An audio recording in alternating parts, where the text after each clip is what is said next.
निवडणुकीतील नव्या ठेकेदारी पद्धतीच्या प्रचाराचा शेती कामांना फटका बसत आहे.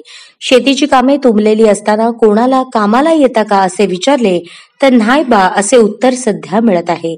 प्रचाराला गेल्यावर 400 रुपये आणि जेवणाचे पाकिट मिळत असताना 300 रुपये हजेरीने शेतात राबण्यासाठी कोण येईल असे ऐकवले जाते. त्यामुळे मजूर मिळणे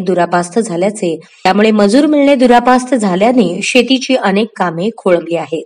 पावसाने विश्रांती दिल्यानंतर द्राक्ष बागेत फळ छाटणी झालेल्या ठिकाणी अनेक कामे खोळंबली आहेत.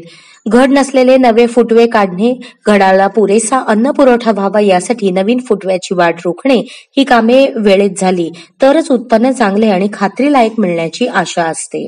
शालू पेरणी झालेल्या रानात भांगरणीची कामे चालली आहेत. गहू टोकणीचा हंगाम आहे. गव्हासाठी औतकाम झाले असले तरी ओपी तयार करून टोकणीसाठी महिला मजूरच उपलब्ध नाहीत. दसऱ्यापूर्वी पेरणी झालेल्या गव्हाची भांगलण, हरभऱ्याची शेडे खुडणी केली तरच फुटवे फुटणार आहेत. भाजीपाला तरकारीची मशागत, तोडणी, मालभरणीसाठी हात हवे आहेत.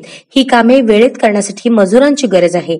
10-15 दिवसांपासून या कामासाठी रोजंदारी करणारे मजूरच मिळेनासे झाले आहेत. शेतात काम करण्यासाठी सकाळी 7 ते दुपारी 2 पर्यंत महिलांना 250 तर पुरुषांना 300 रुपये मिळतात. आतापर्यंत अनेक मजूर शेतात कामासाठी सहज उपलब्ध होत होते. मात्र निवडणूक जाहीर झाल्यानंतर प्रचाराला गर्दी जमवण्यासाठी गरज निर्माण झाली आहे. अशा वेळी सहज उपलब्ध असलेल्या मजुरांनाच मोठी मागणी आली आहे. शेतात काम करून त्रस्त झालेले मजूरही यामुळे खुशीत आहेत. थंडी उन्हात शेतातील कष्टाचे काम करण्यापेक्षा गाडीत बसून केवळ घोषणा देण्याचे काम सोपे आणि जास्त कमाई देणारे.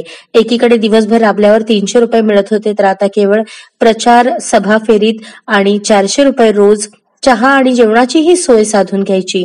ठरलेल्या उमेदवाराच्या मागे जायचे आणि सांगितलेली घोषणा द्यायची. अनेक जण एकाचा प्रचार संपवून दुसऱ्याच्या प्रचारालाही हजेरी लावत दुप्पट पैसे मिळवत आहेत.